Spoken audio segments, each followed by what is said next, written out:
The crowd at Kennedy Space Center fell silent as the diplomatic vessel Olive Branch descended through the clouds. This wasn't supposed to happen. The ship and its crew weren't scheduled to return for another 3 months. News cameras zoomed in as the sleek vessel touched down on the landing pad. Steam rose from the cooling engines while security personnel formed a perimeter around the ship. The unexpected return of Earth's first interstellar diplomatic mission had triggered emergency protocols. The main hatch opened with a soft hiss. Ambassador William Carter appeared first, his face tight with determination. He straightened his blue diplomatic uniform and walked down the ramp with measured steps. Behind him followed his core team. Samantha Reeves, his chief assistant, clutching her data pad. Captain Gregory Martinez in his crisp military uniform, and Science Officer Diane Franklin, whose usual cheerful demeanor was nowhere to be seen. "Ambassador Carter, why have you returned early?" shouted a reporter from the press line. Carter didn't answer. His eyes scanned the crowd until he found General Laura Vega, Earth's defense commander. He nodded once to her, a signal they had arranged months before. Her face paled slightly as she returned the nod and reached for her secure phone. Samantha Reeves stayed close to Carter, recording everything as she had throughout the mission. She remembered how different they had all felt 6 months ago when they first discovered the alien signals. It had been an ordinary Tuesday when the massive communication burst hit Earth's deep space listening arrays. The message was clear, even after translation, an invitation from something called the Galactic Conclave, a federation of 27 spacefaring species. They welcomed humanity to join their peaceful cooperative and offered to share technology, resources, and protection.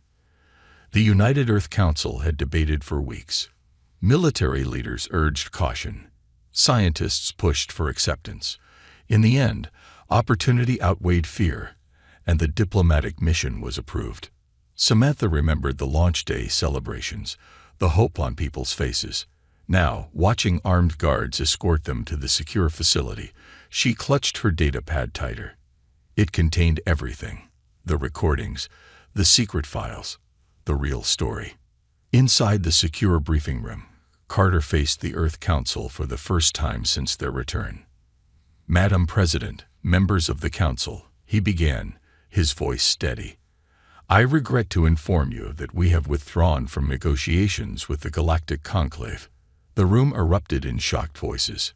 "Ambassador, explain yourself," demanded President Helen Rivera. "You had no authority to abandon the most important diplomatic mission in human history." "With respect, Madam President, I had every authority once we discovered the truth." Carter nodded to Samantha, who connected her pad to the room's display system. Images appeared on the main screen: strange alien text, technical diagrams, and recorded meetings. "The Conclave is not what it claims to be," Carter continued. "While they presented themselves as a cooperative of equals, we uncovered evidence of a hierarchical power structure. The Conclave doesn't accept members, it absorbs assets." Science Officer Franklin stepped forward. "Their technological offerings were Trojan horses. The faster-than-light drives they proposed to give us contained monitoring systems and remote shutdown capabilities. They called us promising primitives when they thought we couldn't understand their languages," added communications specialist Peter Wright. Several dominant species referred to Earth as a resource cache, to be properly managed. Captain Martinez's face hardened. Their military vessels maintained weapons lock on the Olive Branch throughout our stay. "We were never guests. We were potential hostages." Samantha activated a final recording, a private conversation between alien leaders discussing how quickly Earth could be processed once agreements were signed. The room fell silent as the reality sank in. Humanity's first contact with galactic civilization had revealed not friends, but predators. President Rivera studied the evidence, then looked up at Carter. "What have you done?" Carter stood straight. "The only thing we could, Madam President. We walked away." 6 months earlier, the Olive Branch had left Earth's orbit with hope and excitement. Captain Gregory Martinez stood on the bridge, watching the blue planet shrink behind them. This was humanity's greatest journey, the first diplomatic mission beyond the solar system. Course set for Proxima Centauri, the captain, said Navigation Officer Eric Powell. The conclave station is in stable orbit around the planet. Martinez nodded. Proceed at half power until we clear Mars orbit, then engage the new drive. The ship hummed as it picked up speed. Earth had developed basic faster-than-light technology just 3 years ago, but it was still experimental. The conclave had promised better systems once Earth joined their federation. In the diplomatic quarters, Ambassador Carter reviewed mission protocols with his team. "Remember, we represent all of humanity," he said to the 12 specialists gathered around him. "Our goal is to secure favorable terms for Earth's entry into the conclave while protecting our independence." Samantha Reeves took notes as secondary diplomat Alan Hughes raised his hand. "Ambassador, what if their terms aren't favorable? The Council gave us authority to negotiate, not to sign anything binding." Carter nodded. "We observe, listen, and learn first. No agreements without full understanding." Science Officer Diane Franklin studied the conclave information packet on her tablet. "Their technology is at least 500 years ahead of ours in most areas. The medical advances alone could eliminate most human diseases. That's if they share everything," communications specialist Peter Wright said. He had been unusually quiet since they left Earth. "Something doesn't add up. Why invite us now? We've barely left our solar system." The journey to Proxima Centauri took 2 weeks. As they approached the conclave station, the crew gathered at the viewports. The massive structure orbited the distant planet like a shining wheel, 20 miles across with spokes connecting to a central hub. "Beautiful," whispered Diane. "And heavily armed," added Security Officer Lisa Thompson, pointing to the defensive arrays dotting the station's outer ring. The Olive Branch received docking instructions from Conclave Control. Martinez followed them precisely, guiding the ship into an assigned bay that barely fit their vessel. "Welcome protocols initiated," announced the station's artificial voice. "Please prepare for atmosphere matching and gravity adjustment." When the doors finally opened, the Earth delegation got their first look at the Galactic Conclave representatives. 6 different species stood in formation. At the center was a tall, blue-skinned humanoid with 4 arms and silver eyes. "I am Saul Thep, High Chancellor of the Conclave," it said through a translation device. "Earth's presence honors us." Carter stepped forward and bowed slightly. "Ambassador William Carter of Earth. We come seeking friendship and mutual cooperation." The formal welcoming ceremony lasted 3 hours. Each species presented gifts and speeches. When they were finally shown to their quarters, the team was exhausted. "Those aren't guest rooms," Martinez whispered as they walked down the curving hallway. "They're observation chambers." Over the next few days, the humans attended orientation sessions. They learned about conclave history, governance structures, and membership tiers. It was during the 3rd day that Peter Wright noticed something odd. "They keep referring to us as potential Category 3 members," he told Carter privately. "I checked the archives they gave us. Category 3 means protected developing species. We'd have no voting rights." Later that day, during a technology exchange briefing, Diane Franklin noticed something else concerning. The shared technical documents contained obvious gaps. "They're only showing us consumer-level technology," she told Carter. "Nothing military. Nothing that would make us equals." At dinner that night, Alan Hughes discovered the most troubling detail yet. The trade agreement draft referred to Earth as a resource acquisition zone, in a subsection written in a different alien language. "They didn't expect us to translate that part," Hughes said quietly. Carter looked around the grand dining hall at the various alien representatives. "I think," he said slowly, "we need to be very careful about what we agree to here." The 3rd week at the Conclave Station began with a special presentation. The human delegation entered a large dome-shaped room where holographic stars filled the space above them.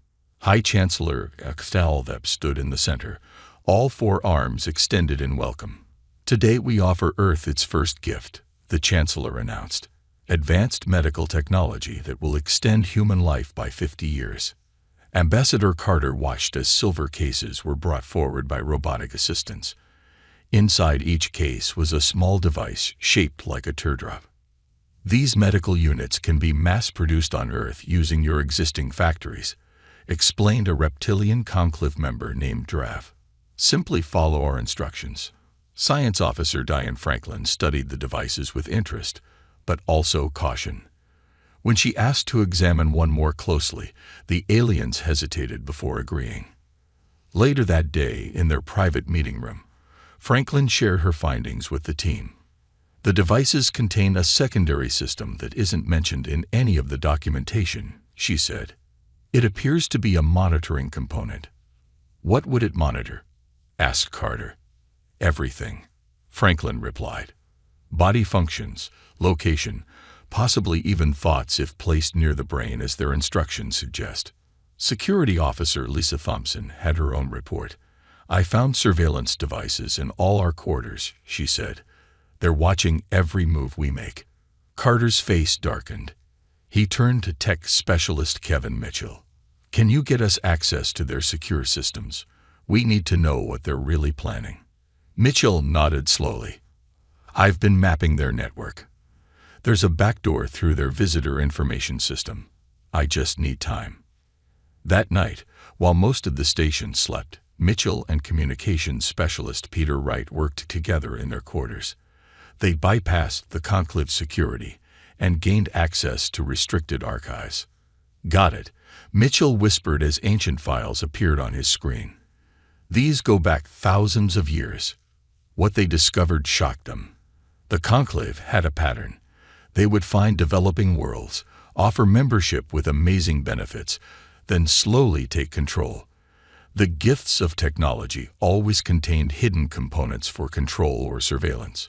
Planets that resisted were isolated, or in some cases, suffered mysterious natural disasters. The most disturbing discovery was a document titled Uplift Protocols.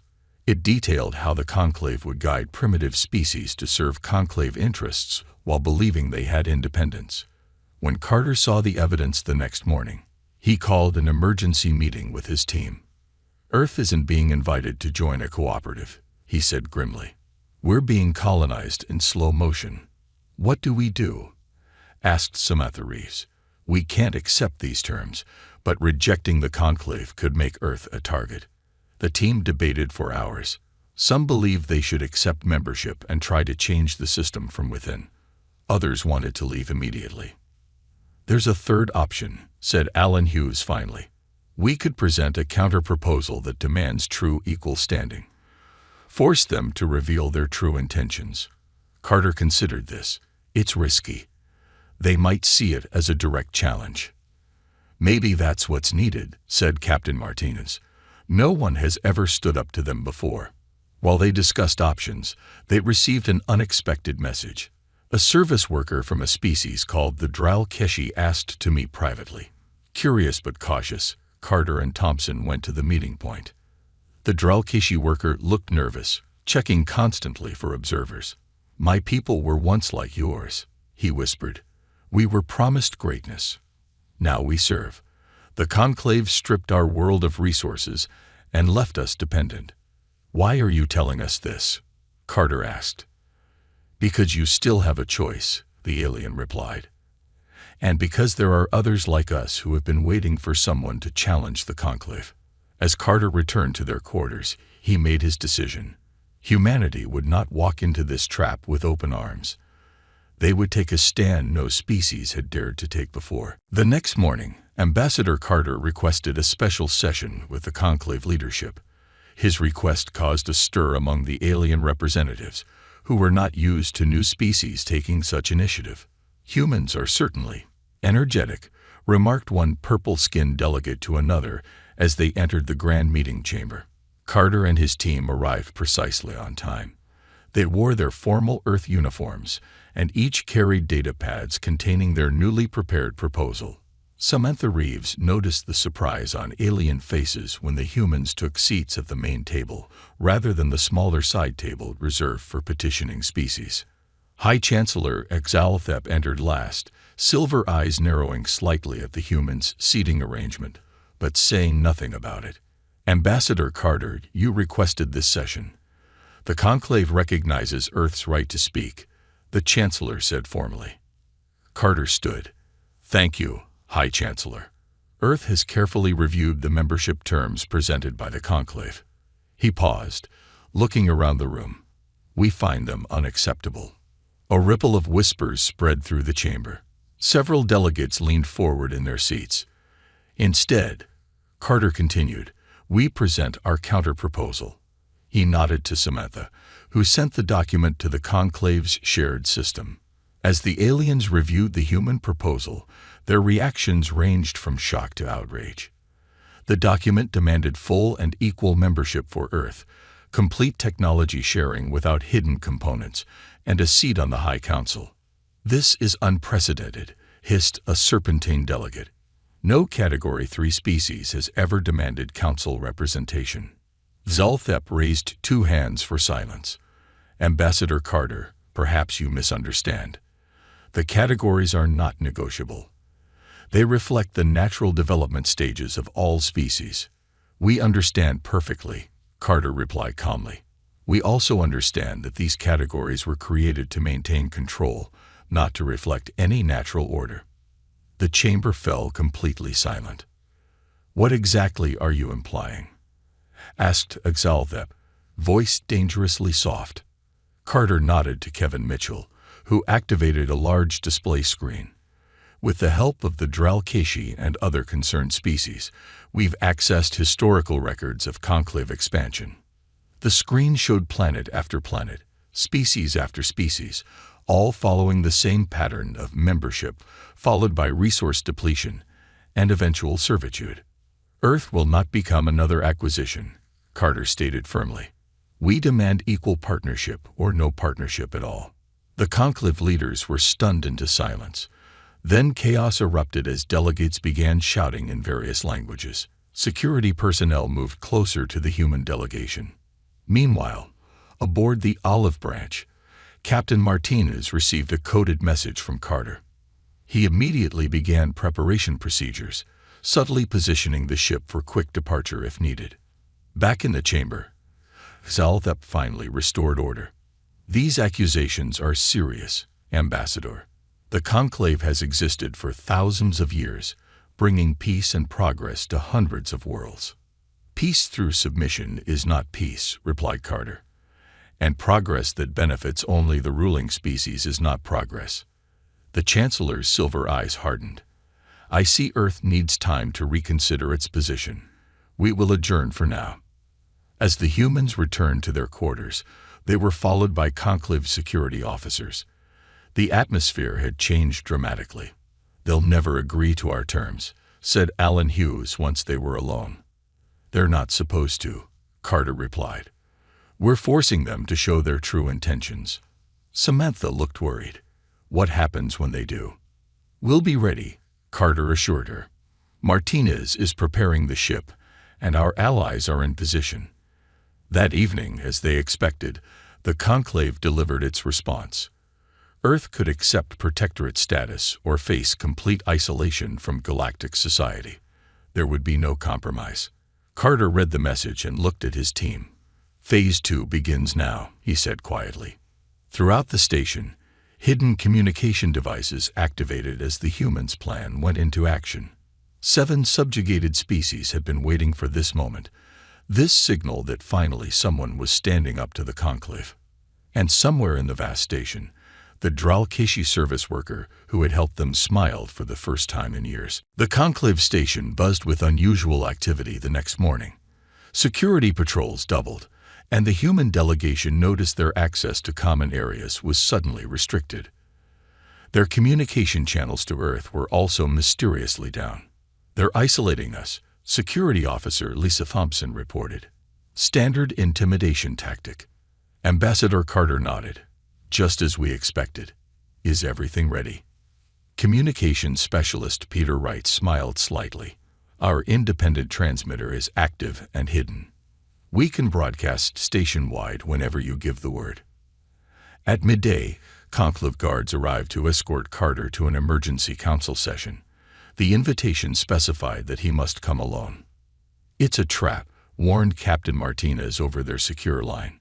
"Of course it is," Carter replied, straightening his uniform. "And I'm going to walk right into it." The council chamber was different this time. Instead of the open meeting room, Carter was led to a smaller, circular chamber with elevated seats surrounding the central floor. High Chancellor Exalthep sat in the highest position, flanked by representatives from the 7 most powerful conclave species. "Ambassador Carter," Exalthep began, voice echoing in the chamber, "the conclave has reviewed your unusual demands. We find them unacceptable and concerning." Carter stood alone in the center, feeling the weight of all eyes upon him. "Your species shows dangerous independence," continued the Chancellor. "This suggests Earth is not yet ready for true galactic citizenship. However, we remain generous." The alien gestured, and a document appeared on the small podium before Carter. "These are our final terms. Earth will receive protected status. We will guide your development for the next 200 years. Your resources will be managed for optimal use. Your military will be gradually reduced as it becomes unnecessary under our protection." Carter glanced at the document, but didn't touch it. "And if Earth refuses?" The Chancellor's silver eyes narrowed. "Then Earth will be classified as a restricted world. No contact, no trade, no technology. Complete isolation." Carter looked around the chamber slowly. "Before I respond, I request a direct channel to my team. They should hear these terms firsthand." After a moment of silent communication among the council members, Exalthep nodded. A communication screen activated on the wall. But instead of connecting only to the human quarters, Wright had altered the system. The channel opened to every screen on the station and to the communication systems of all ships docked at the facility. "Proceed, Ambassador," said Exalthep, unaware of the much larger audience. Carter looked directly into the camera. "High Chancellor, the Conclave presents itself as a peaceful federation bringing progress to the galaxy. But we've discovered the truth." He tapped his wrist device, and the large display screens around the chamber came to life, showing documents from the restricted archives. These are the Conclave's own records. They show how the Dralkishi were promised technology, but received subjugation. How the Vinteri had their world's resources stripped within 50 years of joining. How the Nultorians were used as disposable labor. Exalthep rose in fury. "Stop this transmission immediately." But it was too late. Throughout the station, hundreds of aliens were seeing the evidence. Service workers stopped their tasks to watch. Security officers looked at each other in confusion. "Humanity will not accept domination disguised as protection," Carter continued, his voice reaching every corner of the station. "We came seeking true partnership, not slow conquest." He turned to face the council directly. "Earth refuses your terms. We choose neither submission nor isolation. Instead, we choose a third path." Exalthep moved down from the high seat, anger visible in every movement. "There is no third path, human. You will accept our guidance or face the consequences." Carter stood his ground as the larger alien approached. "You're wrong, Chancellor. There is always another choice." He stepped back and looked around the chamber one final time. "Humanity formally withdraws from negotiations with the Galactic Conclave. We walk away, free to find our own path among the stars." The chamber erupted in shouting as Carter turned and walked toward the exit. Behind him, the screens continued to display the evidence of the Conclave's true history for all to see. The station alarm began blaring as Ambassador Carter walked back to the human quarters. Red lights flashed in the corridors, and confused aliens rushed in all directions. His security escort had abandoned him at the council chamber, torn between duty and the shocking revelations they had just witnessed. Carter touched his communicator. "Right, status report." "Chaos, sir," came the reply. "Your broadcast reached every corner of the station. The Dralkishi workers have stopped all services. Several ships from subjugated species are powering up without clearance." Martinez.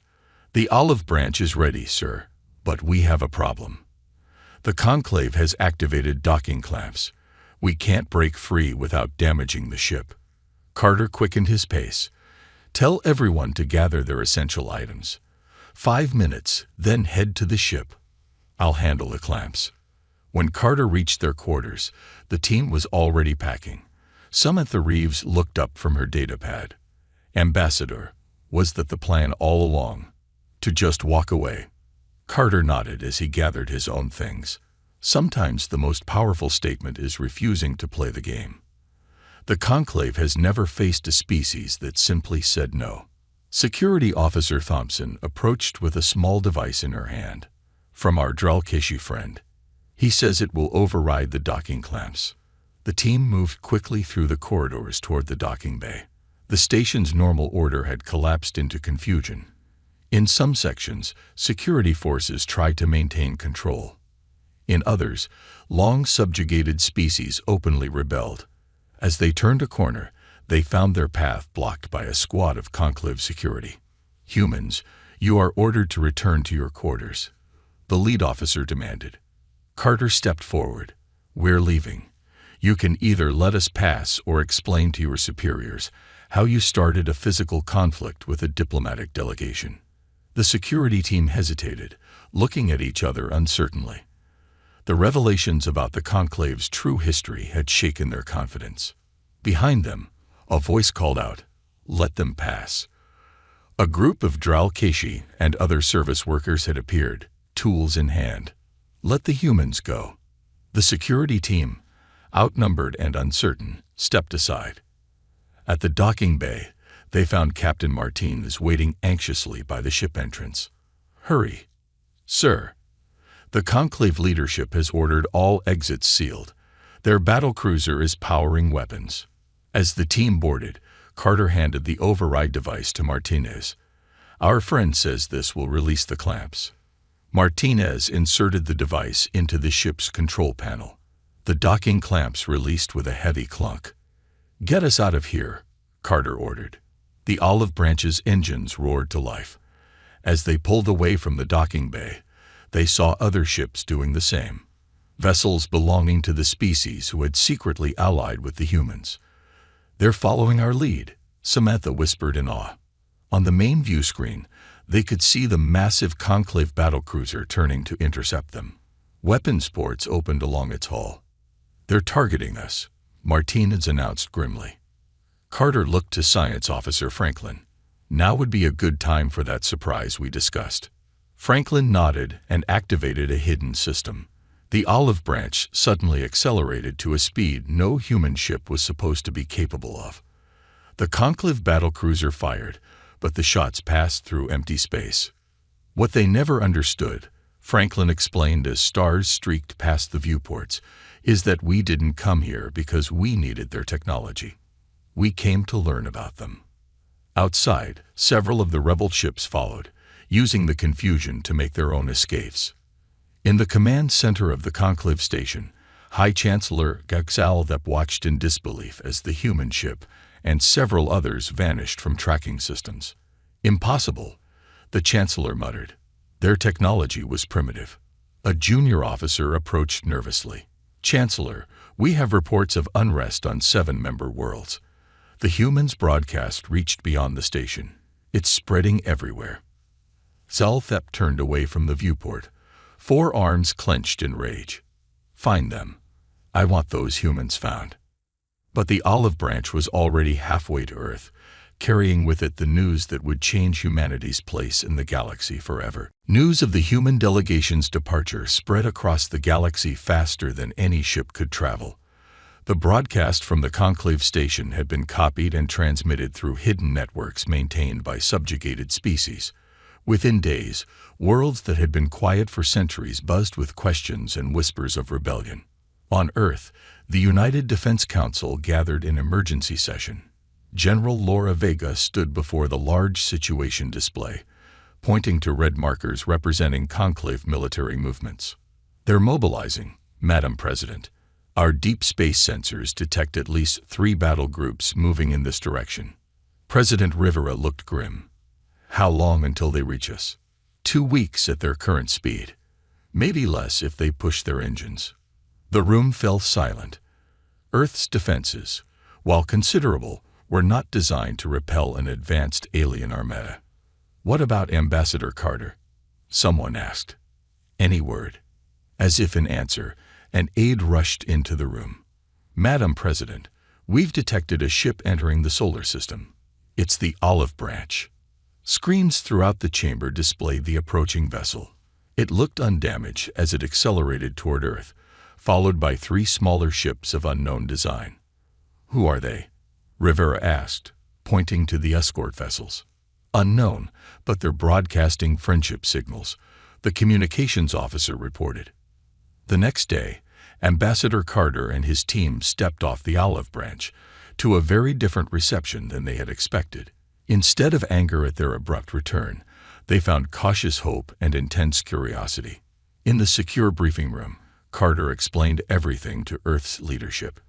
"The Conclave isn't coming to negotiate," he concluded. "They're coming to conquer or isolate. Their entire system is built on controlling developing worlds." "Then we have no chance," said one official dejectedly. Carter shook his head. "That's what they want us to believe. But there's something the Conclave never understood about humans." He nodded to Science Officer Franklin. Franklin brought up technical schematics on the main display. "We didn't just walk away from the Conclave. We walked away with this." The screen showed advanced defense systems, shield technology, and faster-than-light communication networks. "We had orders to observe and learn," Franklin explained. "So we did. Every moment on that station, we were analyzing their technology. And with help from our new allies, we now understand much of it." Carter gestured to the representatives from the 3 ships that had followed them to Earth, Dralkeshi, Vintari, and Neltorian delegates who had risked everything to break from the Conclave. "We're not alone," Carter said. 7 species have already declared independence from the Conclave. More are considering it. For the first time in millennia, the Conclave faces real opposition. President Rivera looked skeptical. "Even with these allies, we're still outmatched." "Perhaps not," said the Dralkeshi representative. His name was Nex, and he had been the service worker who first approached Carter. "The Conclave's power comes from fear and isolation. They keep subject worlds separated and ignorant of each other's true conditions. That is changing now." Over the next week, Earth's factories worked around the clock, implementing designs based on what the delegation had learned. Defense platforms were upgraded with shield technology. Communication systems received new encryption that the Conclave couldn't break. Then, 3 days before the Conclave fleet was expected to arrive, something unexpected happened. A massive ship, unlike any they had seen before, appeared at the edge of the solar system. "It's not Conclave design," Franklin said, studying the readings. "It's ancient." A communication came through on all channels. The being on the screen was tall and silver-skinned, with eyes that seemed to contain galaxies. "People of Earth," it said in perfect English, "I am Sentinel of the Altari. We have been observing. Your defiance of the Conclave has interested us greatly." Carter stepped forward. "What do you want from us?" The Altari's expression was unreadable. "Not what you might expect, Ambassador Carter. We have watched the Conclave corrupt our galaxy for too long. Your actions have created an opportunity we cannot ignore." Around the solar system, more Altari ships began to appear, dozens, then hundreds. "The Conclave fleet approaches," the Sentinel continued. "They will find more waiting for them than they anticipated." 6 months after the dramatic departure from the Conclave station, Ambassador William Carter stood on the observation deck of the newly constructed space station Unity. Floating at a neutral point between Earth and Mars, the station served as the headquarters for what was now called the Free Systems Alliance. Below him in the main chamber, representatives from 12 formerly subjugated species gathered around a circular table. There were no high seats, no ruling council. Every member had equal voice and vote. Samantha Reeves approached, offering Carter a datapad. "The final treaty is ready for signatures," Mr. Secretary. Carter smiled at his new title. After returning to Earth, he had been appointed Secretary of Interstellar Relations, a position created specifically for the new reality humanity faced. "How does it look?" he asked, scanning the document. "Strong," Samantha replied. "Free trade, mutual defense, technology sharing with no hidden components. Everything we fought for." Through the viewport, Carter could see Earth's new defense fleet in formation with ships from their allies. The Dralkeshi had contributed their expertise in shield technology. The Vinteri had shared advanced navigation systems. Each species brought something valuable to the Alliance. And watching over it all, the massive Elteri ships maintained their silent vigil at the edges of the solar system. The confrontation everyone expected had never happened. When the Conclave battle fleet arrived, they found not just Earth but the Elteri waiting for them. The fleet had withdrawn immediately, and within days, reports came of upheaval throughout Conclave space. "It's time," said Captain Martinez, now Admiral of Earth's expanded fleet. He had traded his diplomatic vessel for a true warship, though they hoped it would never be needed in battle. Carter nodded and headed to the main chamber. As he entered, the conversations quieted.